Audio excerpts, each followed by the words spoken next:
겠습니다. 네, 오늘은 어버이 주일입니다. 우리 옆 사람과 이렇게 인사하시겠습니다. 건강하세요. 복 많이 받으세요.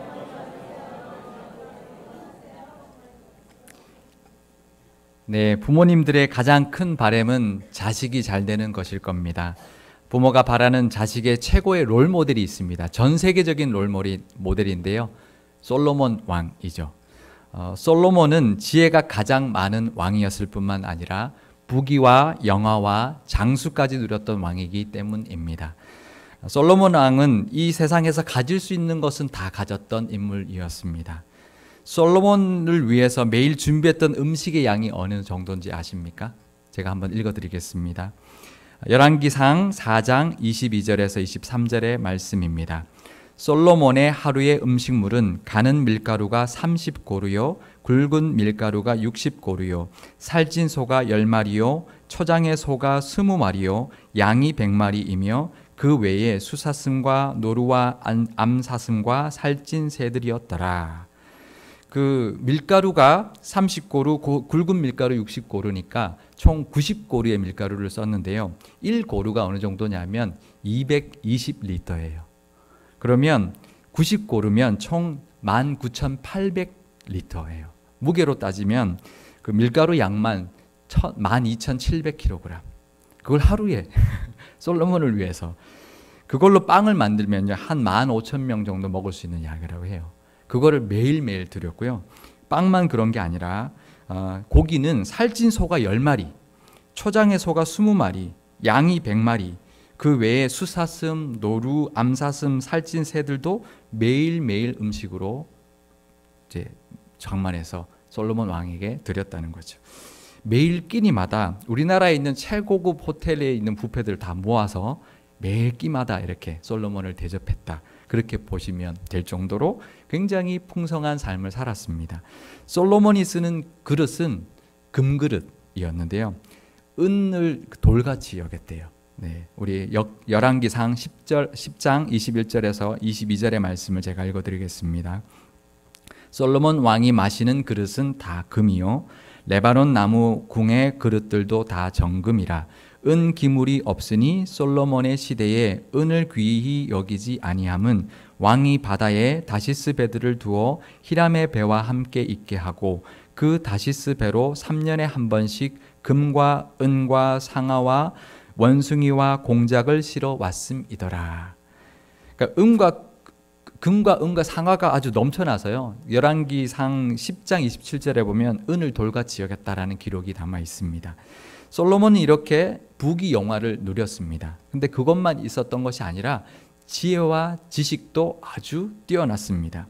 성경에 그 지혜를 알려주는 그 예로 한 재판이 나오는데요. 이 재판은 우리 믿는 사람들뿐만 아니라 안 믿는 사람들도 다 아는 재판입니다. 두 여인이 있었는데 한 아기를 데리고 와서 서로 자기의 아기라고 이제 다투는 건데요. 그것을 솔로몬이 이제 재판을 하는데 이렇게 판결을 하죠. 칼을 가져와라. 그래가지고 그 아이를 둘로 나눠서 반씩 서로 나눠줘라. 그러니까 한 여인이 막 울면서 안 된다고, 죽이면 안 된다고, 그 아이를 저 여인에게 주라고. 그러니까 솔로몬 왕이 저 여인이 진짜 엄마다. 그렇게 이제 명판결을 내렸던 이야기입니다. 너무나 잘 아는 이야기고요. 그것은 뭐 유명한 이야기죠. 그 지혜가 전 세계에서 소문이 나서 스바의 여왕이 찾아왔습니다. 정말 얼마나 정말 지혜가 뛰어난지를 한번 자기가 보고 싶다. 정말 시험하고 싶다. 그래가지고요. 이 세상에 있는 모든 그런 갖가지 그런 질문들을 가지고 와서 솔로몬한테 질문을 했는데 솔로몬이 답하지 못하는 질문이 없었다. 그래서 그 스바의 여왕이 그 지혜를 인정하고 예물을 드리는데 예물이 금 120달란트를 드렸다고 합니다. 감이 안 오시죠? 한 달란트가 어느 정도냐면요. 그 당시 금 한 달란트가 9만 드라크마인데요. 드라크마는 한 사람이 성인이 그 일당에 해당합니다. 그러면 9만 1의 일당이죠. 그러면 지금 시세로 따지면 한 90억 원 정도 됩니다. 그게 1달란트고요. 120달란트를 줬대요. 그러면 120 곱하기 90억 하면 얼마일까요? 1조 800억 원. 어치에 금을 예물로 드렸어요. 그게 무게로 따지면 그 금 4톤, 4kg가 아니고요. 1톤짜리 트럭 4개, 금 잔뜩 실어서 줬는데 그것만 준 게 아니고요. 많은 향품과 보석도 예물로 드렸습니다. 그렇게 솔로몬 왕이 지혜가 뛰어났는데 지혜만 뛰어난 것이 아니라 학문에도 아주 뛰어났습니다. 열왕기상 4장 30절의 말씀을 제가 읽어드리겠습니다. 솔로몬의 지혜가 동쪽 모든 사람의 지혜와 애굽의 모든 지혜보다 뛰어난지라. 동쪽 모든 사람은 이스라엘의 동쪽 나라 아라비아를 말하는데요. 그 당시 아라비아는 천문학과 점성학이 세계적으로 가장 잘 발달했던 나라입니다. 근데 그 나라에 있는 그 학자들보다도 이 한 왕이 그런 그 당시에 최고의 학문을 자랑했던 그 아라비아의 천문학과 점성학의 학자들보다 더 잘 알았다는 거고요. 애굽은 그 당시에 기하학, 수학, 물리학 같은 과학이 발달했어요. 그래서 피라미드라든지 이런 거 굉장히 과학적으로, 수학적으로 잘 만들었는데요. 거기 애굽에 있었던 그런 과학, 기하학 이것보다도 그 학자들보다도 더 뛰어난 학문을 가지고 있었다. 그렇게 기록하고 있습니다. 그러니까 지금 그 시대에 최고로 발달한 나라의 학자들보다도 모든 과학적인 것들이 뛰어난 그런 학문을 가지고 있었다라고 이야기하고 있습니다. 근데 그 지혜만 뛰어난 것이 아니라 학문적인 업적도 남겼습니다. 열왕기상 4장 32절에서 33절의 말씀을 제가 읽어드리겠습니다. 그가 잠언 3,000가지를 말하였고 그의 노래는 1,005편이며 그가 또 초목에 대하여 말하되 레바논의 백향목으로부터 담에 나는 우슬초까지 하고 그가 또 짐승과 새와 기어다니는 것과 물고기에 대하여 말한지라. 이게 뭐냐면 잠언을 3,000편을 썼고요. 그러니까 가사를 1,005편을 썼습니다. 보통 웬만한 유명한 가사 쓰는 사람이 평생 1,005편 쓰기도 쉽지 않거든요. 근데 그것만 쓴 게 아니라 잠언도 3,000편을 썼는데 근데 그것뿐만 아니라 동식물, 그 다음에 또 곤충, 물고기에 대한 관찰과 연구에 관한 그런 저술도 썼다는 거예요. 이게 상상이 되십니까? 보통 문학적인 능력이 뛰어나면 과학적인 능력은 좀 떨어져요. 그죠? 한쪽이 잘하면 한쪽은 잘 못하는데 이 왕은 이게 다 뛰어난 거예요. 근데 다 뛰어나기만 한 게 아니라 이게 잠언도 3,000편을 쓰고 그거 하나만 쓰기도 힘든데 가사도 시편도 1,005편을 쓰고 동식물, 그 당시 동식물, 물고기, 뭐 곤충에 대한 그런 모든 그 당시의 과학적인 것들을 자기가 관찰하고 그렇게 기록에 남겼다는 겁니다. 그만큼 학문에 뛰어난, 모든 학문에 뛰어난 사람이었습니다. 그야말로 학문과 지식뿐만 아니라 부와 명예, 모든 것을 갖추고 누렸던 사람이었습니다. 그런데 솔로몬 왕이 그렇게 된 계기가 있다고 말합니다. 원래 그 사람이 그렇게 천재로 태어났기 때문에 그랬다. 그게 아닌 거예요. 오늘 본문이 한 사건 때문에 솔로몬이 그런 사람이 됐다라고 말하고 있습니다. 솔로몬은 왕이 되어서 그의 왕위가 견고해져 갔습니다. 역대하 1장 1절 말씀, 우리 오늘 본문의 제일 앞부분에 있는 제일 앞절이 있는데요. 1장 1절 말씀을 우리 함께 읽어보도록 하겠습니다. 다윗의 아들 솔로몬의 왕위가 견고하여 가며 그의 하나님 여호와께서 그와 함께 하사 심히 창대하게 하시니라. 그러니까 왕위에 올랐는데 왕위가 견고해져 갔습니다. 그런데 교만하지 않고 하나님께 나아가 제사를 드렸습니다. 근데 그 제사를 어떤 제사를 드리는지 역대하 1장 6절 말씀을 우리 함께 읽어보겠습니다. 여호와 앞 곧 회막 앞에 있는 놋 제단에 솔로몬이 이르러 그 위에 1,000마리 희생으로 번제를 드렸더라. 솔로몬이 드렸던 제사를 1,000번제라고 합니다. 근데 그게 1,000번 드린 제사가 아니고요. 1,000마리의 제물을 한꺼번에 드린 번제의 제사입니다. 그러니까 1,000마리 제물을 드리려면 그게 얼마나 걸릴까요? 며칠 걸립니다. 그러니까 1,000마리의 소를 한꺼번에 하나님께 드린 제사를 드렸는데 근데 그것도 하나님께 소원이 있어서 드렸어요. 마음에 하나님께 드리고 싶은 마음이 있어서 드렸는데 그 제사를 드리고 난 다음에 하나님이 꿈에 나타나요. 그래서 소원이 무엇이냐 이렇게 물어봅니다. 성경의 꿈에 누가 하나님이 나타나서 소원 물어본 적 있습니까? 없어요. 이게 어디 산신령도 아니고요. 하나님 너무 감동하셨어요. 그래가지고 꿈에 나타나셨어요. 내 소원이 무엇이냐 그랬는데요. 1장 역대 1장 7절 말씀 우리 함께 읽어보겠습니다. 그날 밤에 하나님이 솔로몬에게 나타나 그에게 이르시되 내가 내게 무엇을 주랴 너는 구하라 하시니. 그랬더니 솔로몬이 뭐를 구했냐면 부나 명예를 구하지 않고 지혜를 구했습니다. 그게 부 이런 거보다 지혜가 최고야. 지혜가 있으면 다 되지 뭐 딴 거 필요 없어. 이게 아니라 지혜를 구한 게 뭐냐면 자기가 이 백성들을 잘 다스릴 지혜가 필요하다. 하나님 저에게 지혜를 주십시오. 그 지혜를 구했던 것입니다. 그래서 역대하 1장 10절 말씀을 우리 함께 읽어보겠습니다. 주는 이제 내게 지혜와 지식을 주사 이 백성 앞에서 출입하게 하옵소서. 이렇게 많은 주의 백성을 누가 능히 재판하리까 하니. 그것을 보시고 하나님이 감동하셨어요. 그래서 하나님이 지혜와 지식만 준 것이 아니라 다 주셨어요. 역대하 1장 11절에서 12절의 말씀을 우리 함께 읽어보도록 하겠습니다. 하나님이 솔로몬에게 이르시되 이런 마음이 내게 있어서 부나 재물이나 영광이나 원수의 생명 멸하기를 구하지 아니하며 장수도 구하지 아니하고 오직 내가 내게 다스리게 한 내 백성을 재판하기 위하여 지혜와 지식을 구하였으니 그러므로 내가 내게 지혜와 지식을 주고 부와 재물과 영광도 주리니 내 전의 왕들도 이런 일이 없었거니와 내 후에도 이런 일이 없으리라 하시니라. 아멘. 너무 감사하죠. 우리 자녀들도 이런 복 받고 싶지 않으십니까? 부와 재물과 영광 그리고 원수에 대한 복수나 장수를 구하지 않고 지혜를 구하니까, 백성을 잘 다스릴 지혜를 구하니까 하나님께서 다 주셨어요. 정말 부와 재물과 영광과 지혜뿐만 아니라 장수까지 줄 수 있는 것은 하나님이 다 주셨다고 기록되어 있습니다. 결국 솔로몬이 드린 이 1000번째 한 번의 제사로 하나님께서 솔로몬에게 그 소원뿐만 아니라 모든 것을 다 주셨습니다. 그래서 이 1000번째는 솔로몬의 트레이드 마크가 되었어요. 그죠? 1000번째 하면 솔로몬 거. 그죠? 그렇게 생각하죠. 근데 1000번째는 솔로몬이 처음 드린 것이 아니었습니다. 오늘 성경은 역대하 1장인데요. 바로 앞장이 역대상 29장인데요.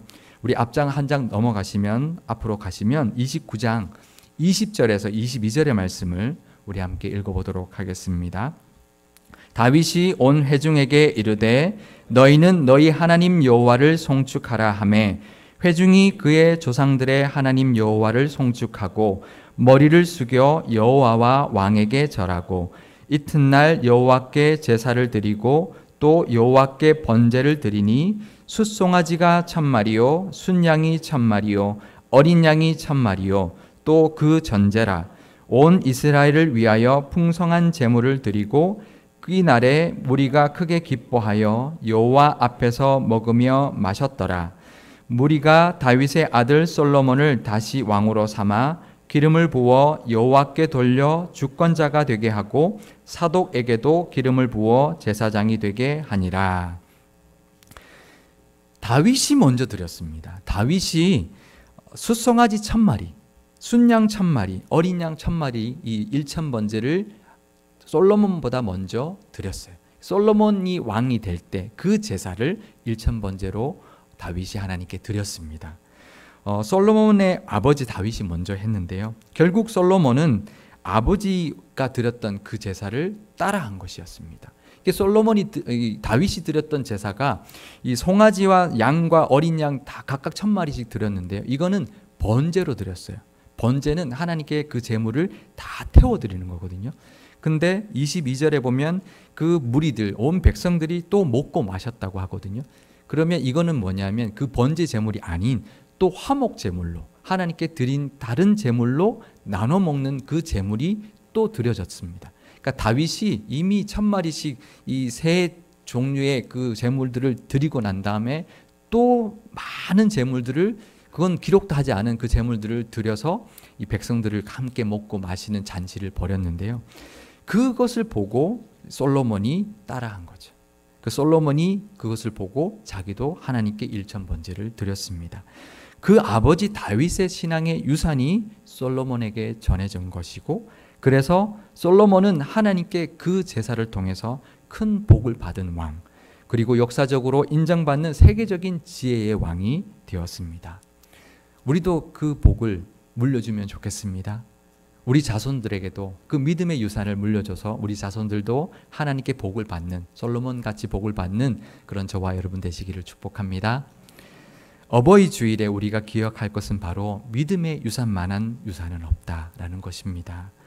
우리에게 있는 믿음을 잘 물려줌으로 솔로몬의 1000번제를 통해서 그 솔로몬이 그 은혜를 누렸던 것을 우리가 기억하는, 또 그 복을 누리시는 우리 가정이 다 되실 수 있기를 바랍니다.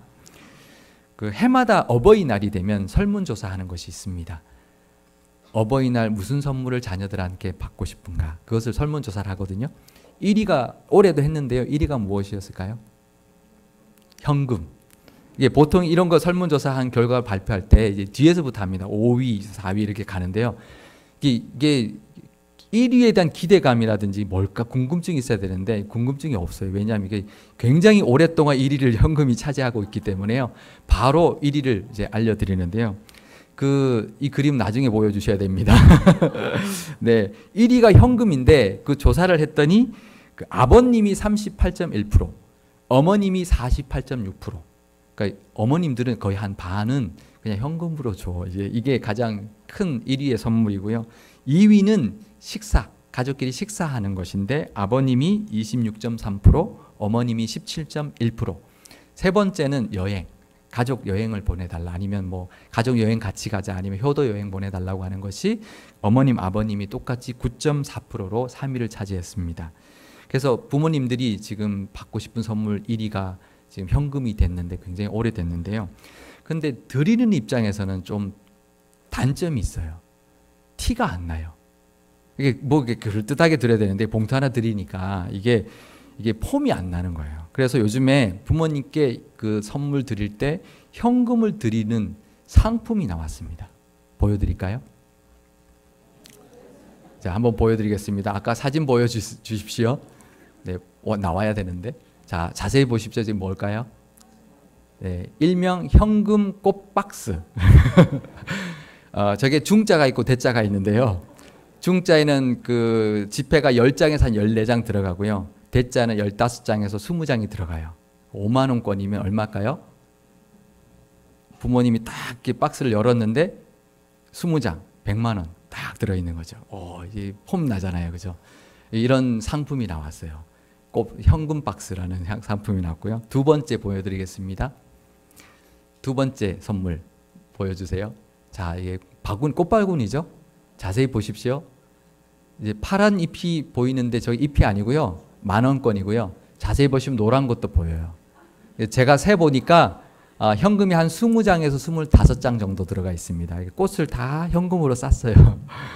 그래서 현금 꽃바구니라고 합니다. 일명 이런 꽃바구니도 나왔고요. 세 번째 보여드리겠습니다. 케이크입니다. 케이크. 일명 현금 케이크. 지금 저 사진에 나오는 케이크는 그 현금이 지폐가 84장이 들어갔어요. 10,000원짜리만 해도 벌써 80만 원짜리인데 5만 원짜리면 어떻게 될까요?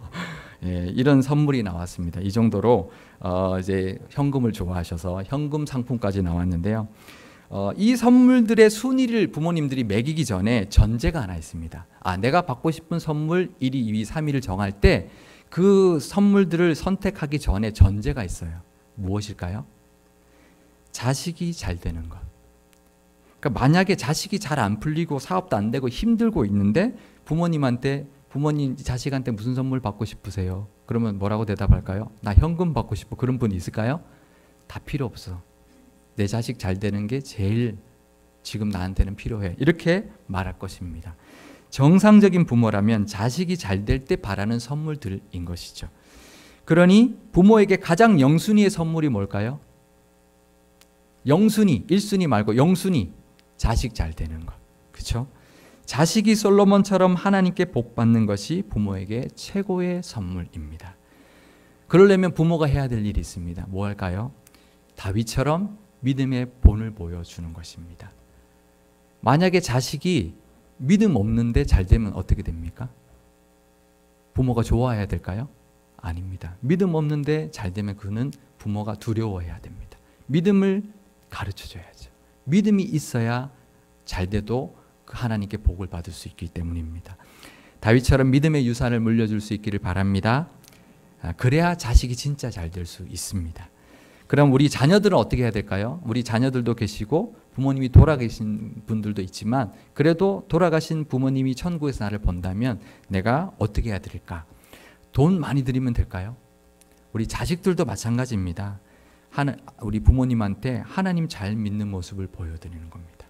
그래서 복받아서 하나님께 복받아서 잘 사는 모습을 보여드리는 것이 그것이 가장 먼저입니다. 믿음을 통해 하나님의 복을 누리며 사는 것이 가장 큰 효도이고 그것이 가장 먼저 드려야 할 선물입니다. 그리고 형제간에 우애 있게 지내고 부모님 위해서 기도해드리는 것이 더 중요합니다. 만약에 부모님께서 안 믿는 분이 계시다면 가장 큰 효도가 무엇입니까? 구원받고 천국 가게 해드리는 것이죠. 아무리 이 세상에 좋은 것을 부모님한테 해드려도 구원받지 못하고 돌아가시면 그것만큼 불효가 없습니다. 솔로몬은 말년에 아내들 때문에 이방 여인 아내들 때문에 우상 숭배에 빠져버렸습니다. 아마 다윗이 살아 있었다면 그것보다 더한 불효는 없었을 것입니다. 예수 잘 믿고 부모님을 위해서 많이 축복해 주시는 저와 여러분 되실 수 있기를 바랍니다. 그것이 가장 좋은 효도고 가장 좋은 선물인 줄 믿습니다. 부모님께서는 자녀들에게 신앙생활 잘 하는 모습을 보여주심으로 자녀들이 하나님께 그것을 본받아 복받는 것을 누리시는 여러분이 되실 수 있기를 축복합니다. 이 어버이 주일을 맞이하여서 다윗 같은 부모님들이 다 되시고 솔로몬 같은 우리 자녀들이 다 되셔서 하나님 잘 믿고 하나님께 많은 은혜를 누리는 상해교회 모든 성도님들이 다 되실 수 있기를 주님의 이름으로 축원드립니다. 기도하시겠습니다. 하나님 아버지, 우리의 자녀들이 솔로몬 같이 하나님께 복받고 귀하게 쓰임받기를 원합니다. 그러기 위해서 우리 부모들이 먼저 더욱 하나님 앞에 바로 서게